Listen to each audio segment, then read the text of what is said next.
Por quanto tempo em São Paulo? Eu fiquei uma semana. Na verdade era para ficar mais dias, mas por conta dessa questão aí da cirurgia e também do vírus, não podia sair de casa. A partir da terça-feira a gente teve que ficar isolado, ficando o tempo todo dentro de casa, porque fecharam-se os shoppings, parques. Eu já ia perguntar exatamente isso. Aí não tinha nem como a gente permanecer lá. O pessoal lá, a família, teve que permanecer, porque os custos para transferir a passagem era muito caro, então decidi que eles ficassem mais 3 dias por lá e eu tive que vir, né, para adiantar a minha cirurgia. Mas assim... Qual é a sua avaliação com referência à população? Porque a gente está falando aqui da maior metrópole do país, a quarta do mundo, São Paulo. Como é que está São Paulo? Não tem como você dizer que São Paulo não tem nenhum movimento. Agora, quem conhece São Paulo, quem já esteve lá, sabe como é o trânsito, como é que as coisas funcionam. Você chega em uma loja, chega numa praça de alimentação de um shopping, em shoppings, em hospitais, tudo é superlotado de pessoas. E o que eu percebi nas avenidas, inclusive avenidas principais, né, rodovias como Ayrton Senna, Presidente Dutra, Marginal Tietê, o trânsito fluía normalmente, parecia que você estava andando em carreira. Então as pessoas lá são mais conscientes, né? São mais educadas com relação a entender o problema, estão conscientes. Muitos têm que sair para trabalhar, feirantes, porque lá é a maior metrópole, né, aqui da América do Sul. Então não tem como não ter pessoas transitando nas ruas. Mas eu acho que as pessoas entenderam bem o recado e estão fazendo seu papel, estão se resguardando para evitar uma contaminação maior, né? Um número maior de pessoas, né? Muito bem. Muito embora há uma quebra de braço ali entre o Dória, entre o Bolsonaro e o Dória, inclusive... O Dória já foi acusado de ser incapaz, né, de governar o país pelo próprio Bolsonaro, né? Porque, na verdade, ele enxerga no Dória uma ameaça, eles se conhecem, né? São de direita. Eu acho que o Dória é de extrema direita, mas o Bolsonaro é da direita extrema e reacionária, pior ainda.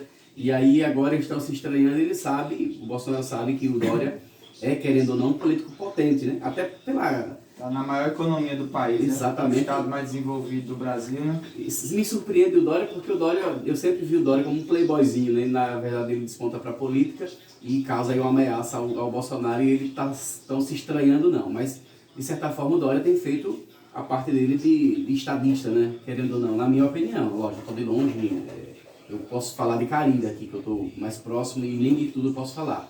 Imagina de quem está lá não sei quantos quilômetros de minha cidade, um estado que eu nunca nem visitei, São Paulo. Não conheço São Paulo só no mapa, não conheço São Paulo. Muito bem, professor.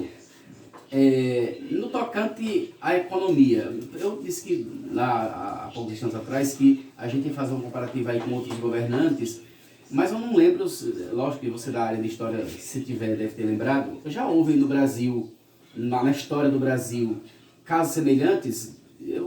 Catástrofe a gente não tem ainda, mas de certa forma tem uma ameaça forte aí.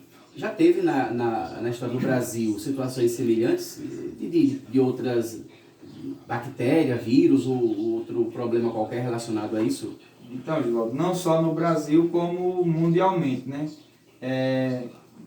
Fiz um levantamento aqui com relação às principais pandemias e epidemias que assolaram a população mundial ao longo dos tempos.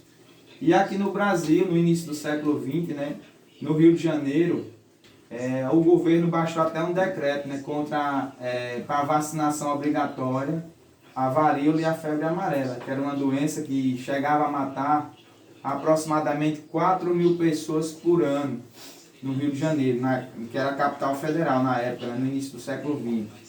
E aí o governo, né, adotou essa medida por meio de decreto, acho que o médico da época era o Oswaldo Cruz, e houve uma reação, né, um grupo era a favor, baseado na história, né, e tinha aqueles grupos que eram contra. Aqueles que eram a favor entendiam que a vacina foi adotada na Europa, que também matou muita gente, e deu resultado.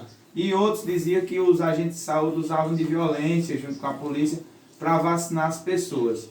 Mas aí eu sei que foi implantado essa medida para tentar conter o avanço da febre amarela e a varíola, né, que ameaçava bastante a população. principalmente aqueles que moravam em áreas de risco, moravam, né, nas encostas de morro ou em cima dos morros, porque era uma época ali de transição, né, do Brasil, Brasil Império, perdão, agora. Colônia, Não, a época de Dom Pedro, na transição do Brasil Império. o Brasil era um império, né? Acho Não, que não, é. perdão, era